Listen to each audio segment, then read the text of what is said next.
Everyone, आज हम start करेंगे UPTET CTET previous year question paper Hindi paper 2 लोकोत्तियां, मोस्ट इंपॉर्टेंट लोकोत्तियां जो अभी तक पेपर में आ चुकी हैं। ठीक है, तो स्टार्ट करते हैं 1 से।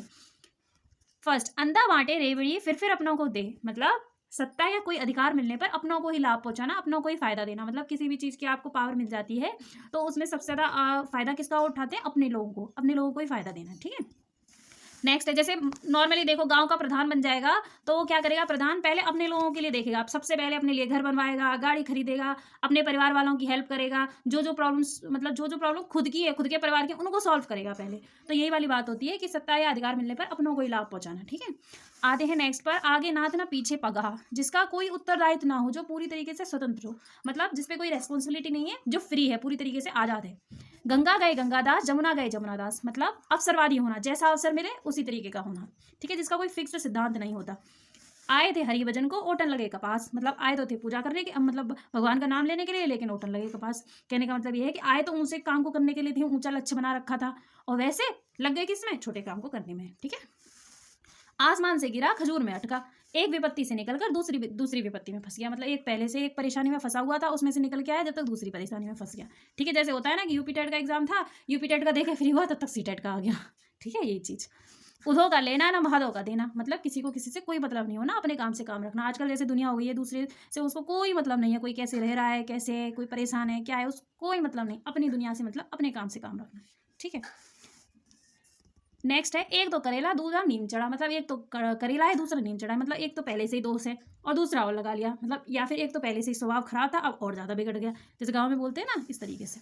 कहाँ राजा भोज कहाँ गंगू तेली, तो ये कंपैरिजन होता है दो व्यक्तियों के बीच में जो असमान है, मतलब एक तो बहुत ऊंची पोजीशन पे, एक लो पोजीशन पे, मतलब असमान स्थिति वाले व्यक्तियों की तुलना करना। खग जाने खग की भाषा, मतलब समान प्रवृत्ति वाले लोग ही एक दूसरे की बात समझ सकते हैं। जैसे होते हैं ना, एक जैसे व्यक्ति ही आपस में बात करेंगे, आपस में एक दूसरे को समझ सकते हैं। ठीक है, जस दूल्हा तस बनी बराता, मतलब जैसा मुखिया वैसी ही उसके साथ ही। ये तो देखते हैं हम, मतलब हमारी मम्मियाँ, ताई, चाची ज़्यादातर मोस्टली यही बोलती है, जस दूल्हा तस बनी बारात, जैसा मुखिया वैसा ही उसके साथ ही, ऐसे नॉर्मली बोलते हुए देखा होगा आपने अपनी मम्मी, चाची, ताइयों को। ठीक है, नेक्स्ट है, टके की हंडिया गई पर कुत्ते की जात पहचानी गई, मतलब थोड़ा सा नुकसान तो हुआ लेकिन किसी की असलियत की पहचान हो गई। ठीक है, मतलब थोड़े से नुकसान से किसी की असलियत का पता चल जाना। न 9 मन तेल होगा न राधा नाचेगी, मतलब किसी कार्य के लिए ऐसी शर्त रखना जिससे वो कार्य पूरा ही ना हो सके या पूरा करना असंभव हो जाए। ठीक है, नेक्स्ट है, नीम हकीम खतरा है जान, मतलब अल्प ज्ञान व्यक्ति हमेशा खतरनाक होता है, मतलब थोड़ा जिसको ज्ञान है, जिसको पूरा कंप्लीट ज्ञान नहीं है, वो ज्ञान खतरनाक होता है। ठीक है, बांझ क्या जाने प्रसव की पीड़ा, मतलब बांझ क्या जाने, मतलब बांझ स्त्री जिसके बच्चे नहीं होते तो वो क्या कैसे जाने कि प्रसव की पीड़ा क्या होती है। तो इसका मतलब ये है कि जिसने कष्ट ना सहा हो वो दूसरों के दर्द को समझ ही नहीं सकता। जैसे ये नेता लोग होते हैं, ये आम जनता की बात को समझ ही नहीं सकते, क्योंकि ये आम जनता में रह के गए नहीं, इनको आम जनता कैसे खा रही है, कैसे रह रही है, कैसे पी रही है, तो हम लोगों का वो नहीं समझ सकते। उनको क्या है, वो तो ऐश मौज में रह रहे हैं, तो उनको कोई हमारे दर्द उनको कहाँ समझ में आएंगे। ठीक है, तो जिसने कष्ट ना सहा हो वो दूसरों की पीड़ा नहीं समझ सकता।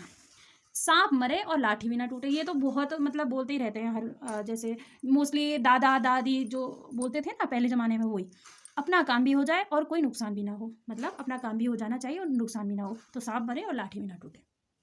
यहाँ की लोकोक्तियाँ थी, मोस्ट इंपॉर्टेंट लोकोक्तियाँ थी। ठीक है, मैं आपको एक चीज़ और बता देती हूँ, जो लोकोक्तियाँ होती हैं वो कंप्लीट अर्थ निकालती हैं किसी भी चीज़ का।